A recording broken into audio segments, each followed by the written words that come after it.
lot of people have been asking us what we think about the Sega Genesis Mini, and well, Sega sent us a preview unit that we've been putting through its paces for about the past week or so let's take a look at how it's shaping up.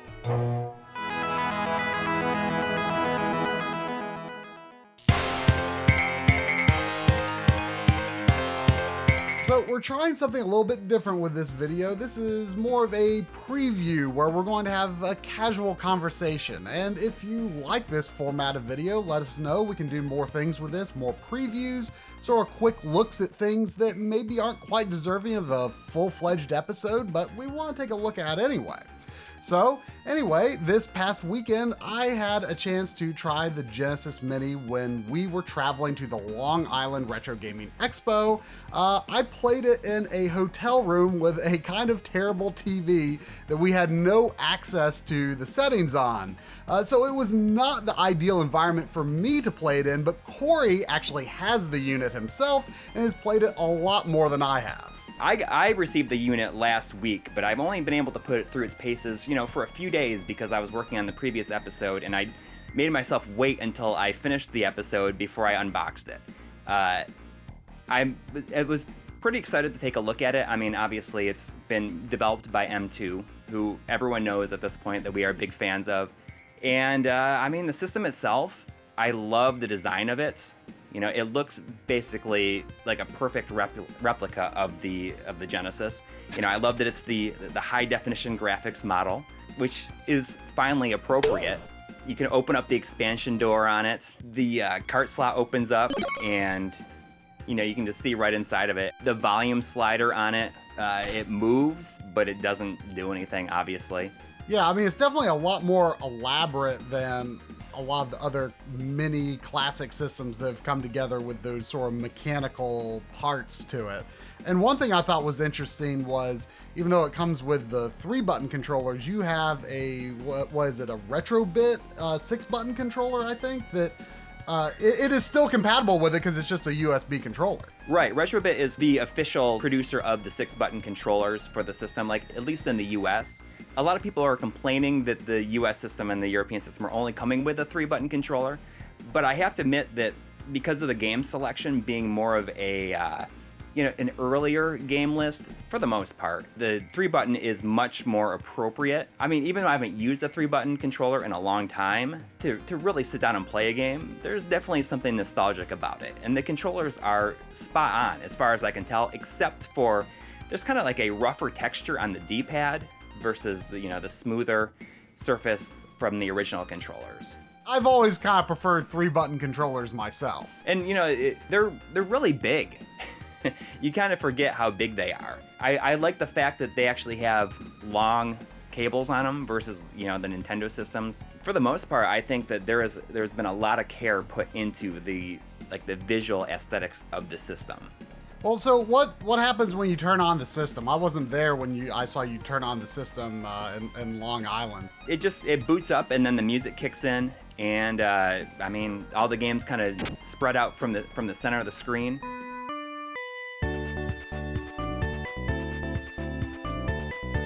And the system does output in 720p. Right. You can definitely use a lower power bit of hardware to get 720p, and it's just kind of appropriate for 240p games because you can do that simple 3x vertical scale, and it'll be good for most TVs. Yeah, and I like that it has all the box arts and everything right in the menu, and you can actually hit the B button and it makes everything so you can see the spines of the cases, which is cool because then you can see everything that you have on one screen. You don't have to scroll through. I do have to admit that the interface, and you kind of notice this yourself, that it's pretty touchy. Sometimes you'll hit left or right to select a game and it will skip several games. Yeah, I don't really know what's up with that. It's a nice looking interface, but I wish it's just too sensitive. You can hit the reset button to go back to the menu, but you can also hit the start button and hold it for 5 seconds and it will automatically take you to the in-game menu. Although with the Retrode controller, you can hit the mode button and it will automatically take you to the menu. In terms of the games included though, I think the biggest thing for us is that it finally gives us a physical version of the English translation of Monster World 4 that we can we have in a permanent form, and versus the Virtual Console or PlayStation Network or Xbox Live.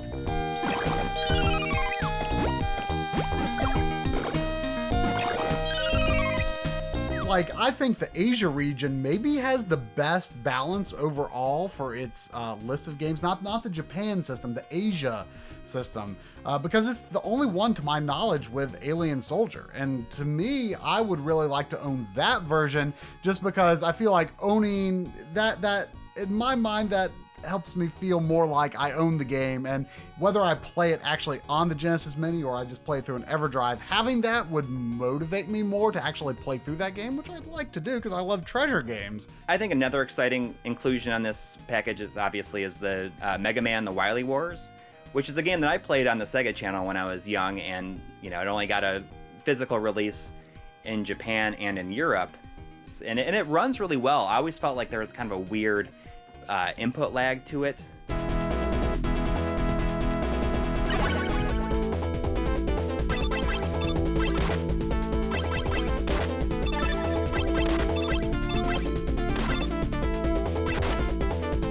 Input lag is unavoidable in stuff like this, even if it's just, the emulation or just a little bit of overhead in terms of using USB controllers. There's gonna be some there, but I think it feels pretty good just in general. One kind of fun thing in the interface, though, was when you went to the language, it doesn't change the game lineup, but you can see like the Japanese box arts, for example, if you change it to Japanese language. And I think the most fun touch is that Dr. Robotnik's Mean Bean Machine just straight up turns into Puyo Puyo. You commented yourself, you said, I can't believe that they would possibly trap you in a different language, because if you don't know how to exactly get back to the language, because you have the list of languages and even the English option is still in Japanese, so you got to remember exactly where it was, and if you get stuck, then you're gonna have to look it up or do something. What is cool about this is that actually when you switch to other languages, it plays those other region versions of the game, which means that stuff like Sonic 1 has the parallax scrolling in the clouds, and it has the life bar in Contra Hardcore. So you have different versions of the game, which, like in terms of Contra Hardcore, kind of gives you an easier difficulty from the US version, which is kind of a neat little touch.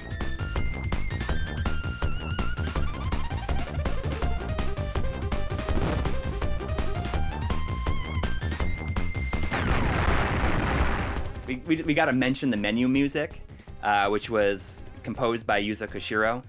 And this was kind of a big selling point when they first announced it. And it's kind of different than I was expecting. I was expecting more of a Streets of Rage type sound to it, but it's actually original compositions using, the sounds of specific Genesis games music. There's ones that are inspired by Comic Zone, one inspired by Gunstar Heroes.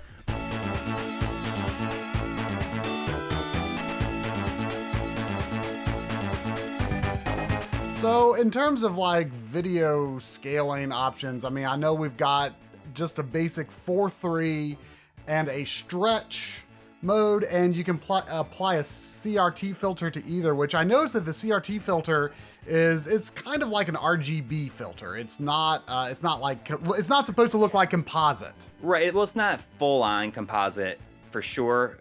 For some reason, it just wreaked havoc with my capture, especially with Golden Axe. I was getting the scan lines were blurring together. I tried several different capture cards, and the way that it is being captured, it looks atrocious. It looks better in person. Yeah, it looks pretty good on the screen, but I think people expecting to have the waterfall in Sonic blur and blend, or the spotlights in Streets of Rage 2, kind of that transparency, that does not happen. But it's a good sort of PVM-ish looking scan lines thing. There's also 2 selections for borders, and thankfully one of them is a pure black border.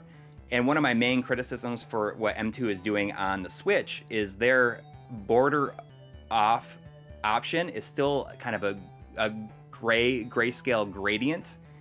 but this is perfectly black, nothing behind the image at all. Yeah, we're both big proponents of having the option to have absolutely zero border. So that, I hope that they continue to do that going forward.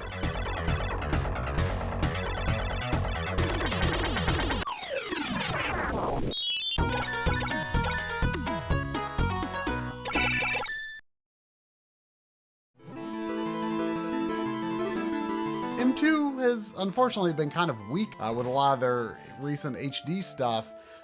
There is no interpolation on the normal 4:3 mode. And in fact, it's not really a true 4:3 mode. It's actually square pixels for games that are 320 pixels wide, which is a majority of the Genesis library. And you won't get any of the shimmering issues caused by uneven pixel sizing because they are uniform pixels in a majority of the games on here.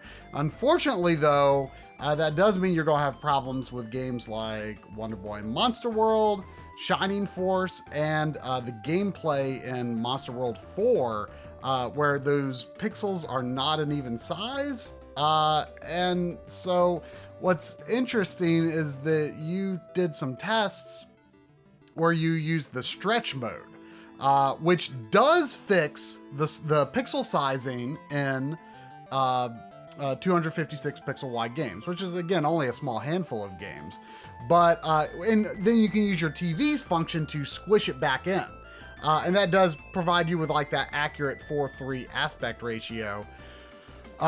But there was also some vertical scaling that screwed up the verticals. So that was no longer integer scale and you would get shimmer. And plus there was like some weird like dots or blobs along certain lines that kind of looks like a scaling glitch. Yeah, so for the most part, just use the 4:3 mode. It's going to look great for a majority of the games on the system. Technically, it's going to be a little bit wider than a true CRT, but I think there's a good argument to be made for, you can see it like in the Moon and Castlemania Bloodlines. That always looks too skinny on a CRT.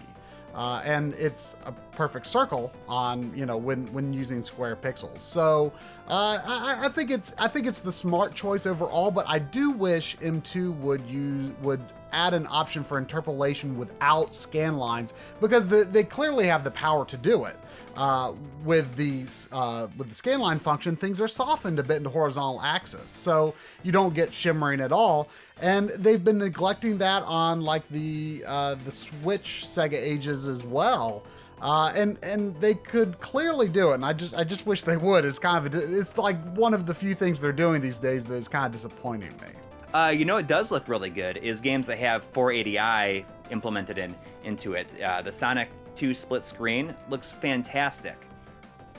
Probably the other weak point of M2's overall work is probably, sound emulation. And to be fair, Genesis sound emulation is in a really weird spot right now.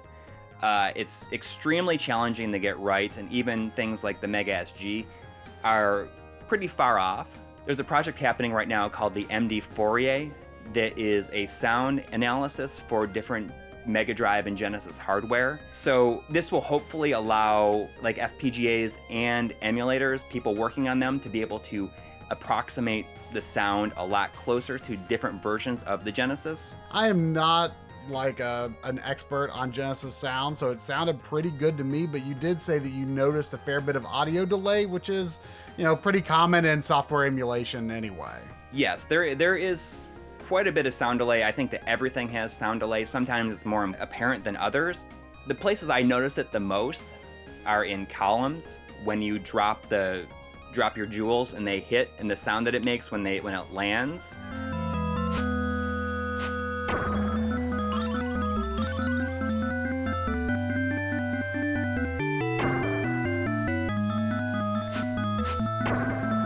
It's very obvious in Strider when you swing your sword, which in that sound effect itself is also kind of off. It's a bit more shrill sounding than original hardware.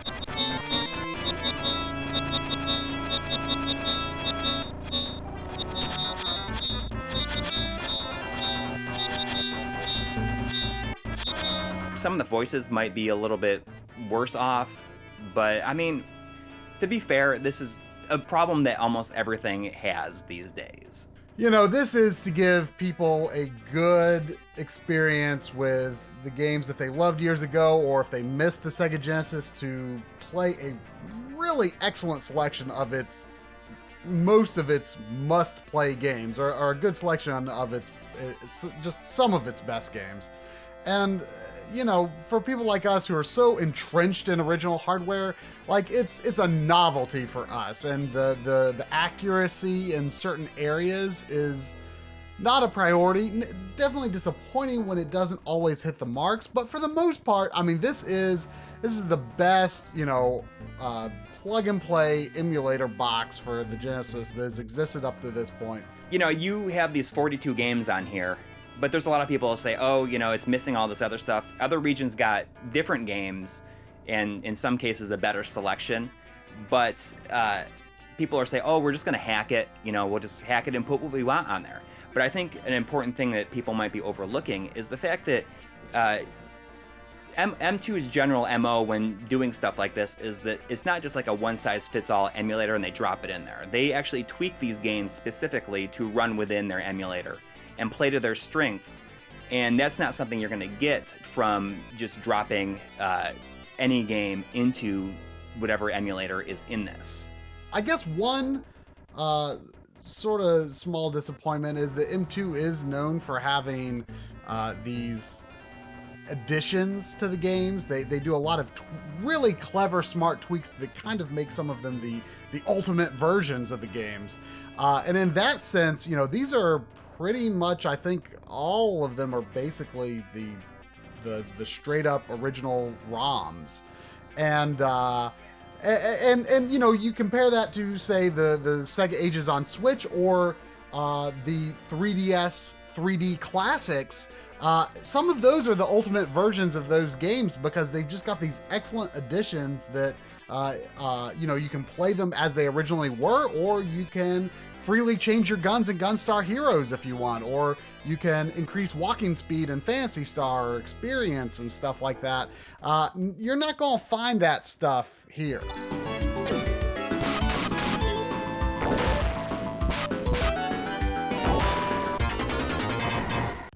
Yeah, and I feel like that's maybe my biggest disappointment with this. And I'm not asking for like auto mapping in games like that, like the Sega Ages on the Switch have. You know, it doesn't have to be something extreme like that. But I'm talking, you know, the difficulty level in Phantasy Star, where all it was, where you could select a different difficulty level, and all it was a ROM hack that just gives you 4 times the money, 4 times the experience per battle. And as far as I know, it's just like its own version of the ROM, and I feel like they could have dropped that in there just as easily as what they're doing with just having Phantasy Star 4 vanilla version in there. So I guess kind of the takeaway from that is, yes, you've got this really good emulation. You know they're going to do pretty good with the emulation, but at the same time, it doesn't have the M2 touch, so to speak. You know what I mean? So that, you know, you're hitting a good baseline of quality here, but it's not really going beyond. Yeah, it doesn't go above and beyond, like, you know, that they are known for. And maybe they were told, you know, you don't need to do all this extra stuff for it. But I feel like if they're putting stuff like Tetris in there, you know, that wasn't ever really released, and, you know, the new version of Darius, why not put this other stuff in there as well? Maybe they didn't have the space for it. Yeah, or maybe they were just concerned, or Sega was concerned about making the interface too complicated and too confusing for like the average user, which is, you know, the target audience. You know, I can totally understand why, you know, if you're going to the video menu and it's like, well, I want horizontal interpolation only, but not vertical interpolation. That totally makes sense to us, but that's just going to be too many options and too intimidating for the average person. Maybe they wanted to do things like that, and Sega said, no, that's too much. Let's keep it simple. Yes. I mean, in terms of like interpolation, I don't expect it to be on a toggle or anything. I think it just should be implemented as a baseline. Just have it in there. Because that's what the Super NES Mini did. 99.9% of people are not going to even care it's on, that it's not this like slightly blurred every, you know, few columns of pixels. You know, I think it's important to realize we aren't the target audience for this. This is an $80 device, and it's in no way a replacement for real hardware or having perfect accuracy. It's for people who want to get like a good selection of games, plug it in their TV, and relive the nostalgia of playing the Genesis in 1989, 1990, and so on. For people like us who, you know, prefer to play on real hardware, it's just serves a very limited purpose. Right, but it's a cool collectible. It's got a great box. It's got a very nice physical object. You know, hey, it comes with USB Genesis controllers. That can be useful too, and is also just a way to own certain games that maybe are very expensive or hard to get. And, you know, for me, that kind of legitimizes playing it on an EverDrive or whatever. But whether I would actually play those on the Genesis Mini itself, maybe not. I just don't know. But it does seem to be very good for what it is. If you enjoy this more casual format of us giving impressions of systems and, you know, hardware, and it's something you'd like to see us do more of, let us know, because this allows us to deliver more videos to you more efficiently without these big gaps in between, you know, major episodes. And these will in no way replace our normal episodes. These are, think of them as bonus episodes. So yeah, that wraps it up. Let us know what you think of this casual conversation style of Emulation Mini, and we'll see you next time.